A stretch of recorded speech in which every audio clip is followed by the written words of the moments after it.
3월 9일 월요일. 환경을 탓하지 마십시오.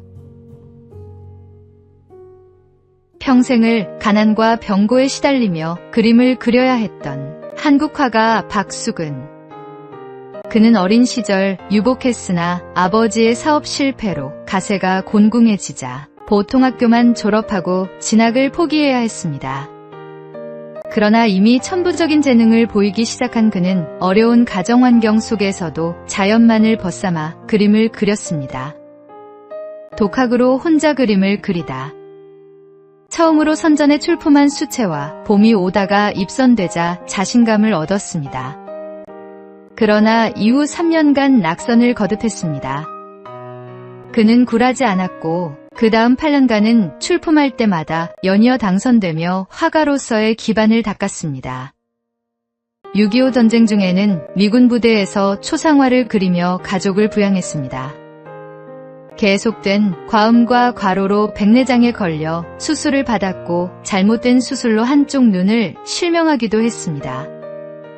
하지만 그런 건강악화에도 불구하고 그 속에서 뿜어져 나오는 열정을 억제하지 못해 그림을 그렸습니다.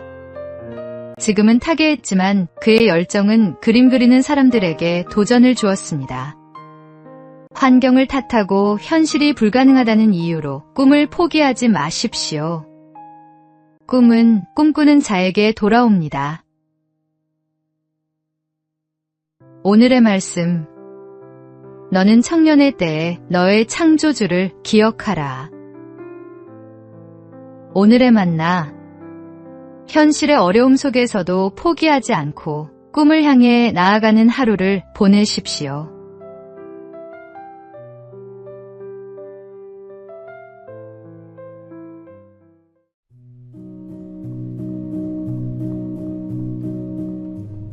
(3월 10일) 화요일. 소원이 아닌 기도.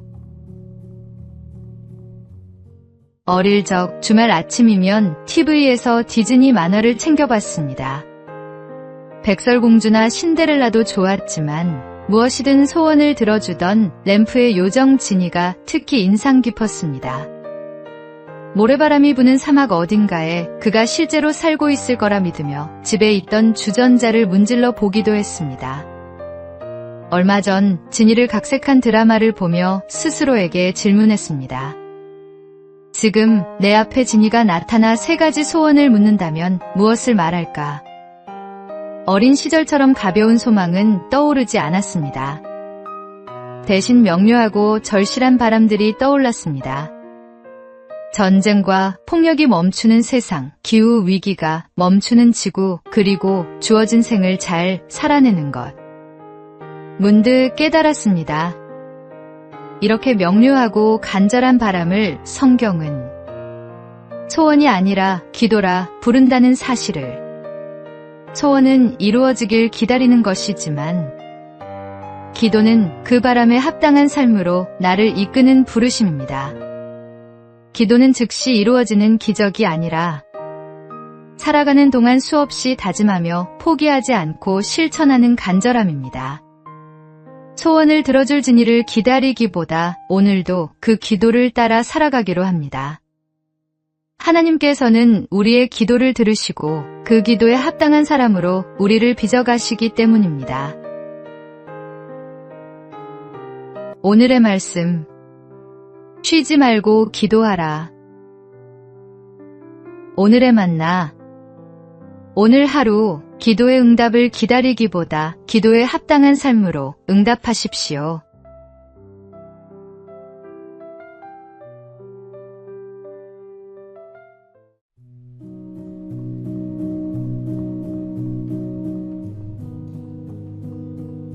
(3월 11일) 수요일.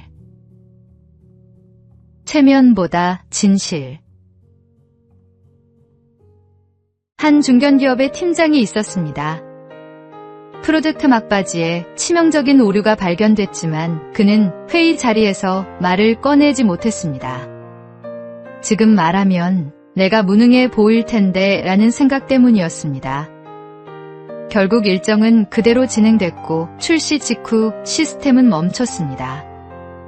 팀원들은 밤새 복구 작업에 투입됐고 회사는 큰 손실을 입었습니다. 사태가 수습된 뒤 그 팀장은 이렇게 말했습니다. 처음 발견했을 때 말했어야 했어요. 그땐 체면이 중요했는데 지금은 사람들에게 미안함만 남았습니다. 체면은 종종 책임감처럼 신중함처럼 가장합니다. 하지만 결정적인 순간에 체면은 도움을 요청하지 못하게 하고 실수를 인정하지 못하게 하며 진실을 가립니다. 누가 봐도 명백한 오류인데 침묵하는 것은 책임감이 아니라 자기 보호입니다. 신앙의 세계에서 체면을 앞세우면 회개가 늦어지고 관계는 멀어지며 하나님의 음성은 들리지 않습니다. 성경은 서로 허물을 인정하라고 말합니다. 체면 때문에 침묵하지 말고 진실 때문에 용기를 내십시오. 오늘의 말씀. 너희 죄를 서로 고백하며 병이 낫기를 위하여 서로 기도하라. 오늘의 만나. 체면 뒤에 숨기보다 진실하게 나의 부족함을 인정하고 도움을 구하십시오.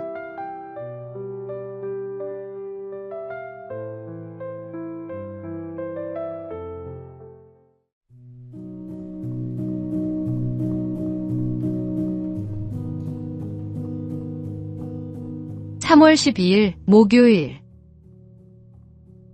얼굴 없는 이웃. 전북 고창군 흥덕면의 한 낡은 우체통을 통해 얼굴 없는 이웃이 7년째 성금을 보내고 있어 화제입니다. 흥덕우체구가 우체통에서 흥덕면장님이라고 적힌 흰 봉투 하나가 발견됐습니다. 우체국 직원이 확인했더니 5만 원권 54장과 1만 원권 1장, 총 271만 원의 현금과 손편지가 나왔습니다. 편지에는 삐뚤삐뚤한 글씨로 흥덕면 가족 중에 힘들고 어려운 분께 전달되었으면 고맙겠습니다 라고만 적혀 있었습니다. 이러한 방식으로 무려 7년 동안 전달된 성금이 1,397만 원. 매번 1만 원권 한 장이 빠지지 않는 게 특징인데 성금을 전달해주는 직원들의 노고를 생각한 우편료로 보입니다. 전달된 성금은 흥덕면 내 형편이 어려운 주민들에게 잘 전달될 예정입니다. 예수님은 구제할 때 오른손이 하는 것을 왼손이 모르게 하라고 말씀하셨습니다. 진정한 나눔은 세상의 인정을 받기 위함이 아니라 어려운 이웃을 향한 순수한 마음에서 비롯됩니다. 비록 누군지 알 수 없지만 공동체의 따뜻한 마음을 전하는 존경스러운 이웃입니다. 서로를 지지해주는 따뜻함은 꼭 서로를 알아야만 생기는 것이 아닙니다. 이름 없이 빚도 없이 7년째 묵묵히 나눔을 실천하는 이 이웃의 모습에서 우리는 진정한 이웃 사랑이 무엇인지 배웁니다. 오늘의 말씀. 너는 구제할 때 오른손이 하는 것을 왼손이 모르게 하여. 오늘의 만나. 세상의 칭찬을 받기 위해서가 아니라 하나님 앞에서 온전한 마음으로 이웃을 돕는 나눔을 실천하십시오.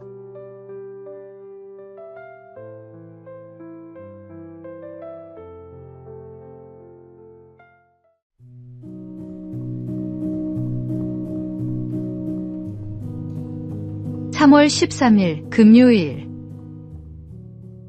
틀린 것이 아니라 다를 뿐.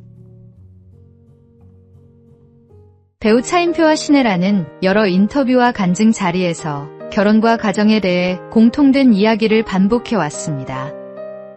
두 사람은 사랑이 없어서가 아니라 사랑을 표현하고 느끼는 방식이 서로 다를 수 있다는 사실을 결혼 생활을 통해 배워가고 있다고 말합니다.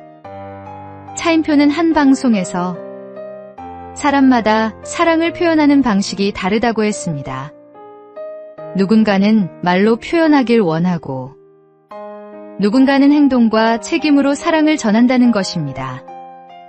신혜라 역시 가정은 서로를 바꾸는 곳이 아니라 이해해가는 공간이며 배우자를 통해 자신이 얼마나 다른 존재인지를 배우게 된다고 말해왔습니다. 이 부부가 공통으로 강조하는 것은 한 가지입니다. 가정은 완성된 사람들이 모이는 곳이 아니라 서로 다른 두 사람이 함께 자라가는 자리라는 사실입니다.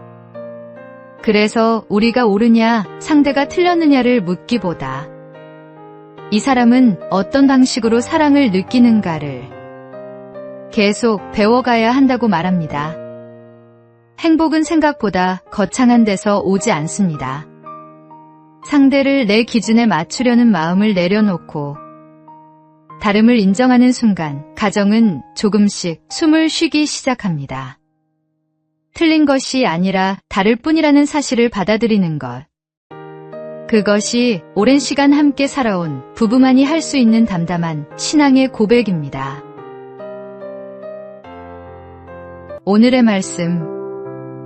이러므로 남자가 부모를 떠나 그의 아내와 합하여 둘이 한 몸을 이룰지로다. 오늘의 만나. 배우자의 다름을 인정하고 그 방식으로 사랑을 표현해 보십시오. 완벽함이 아닌 이해가 가정을 행복하게 만듭니다.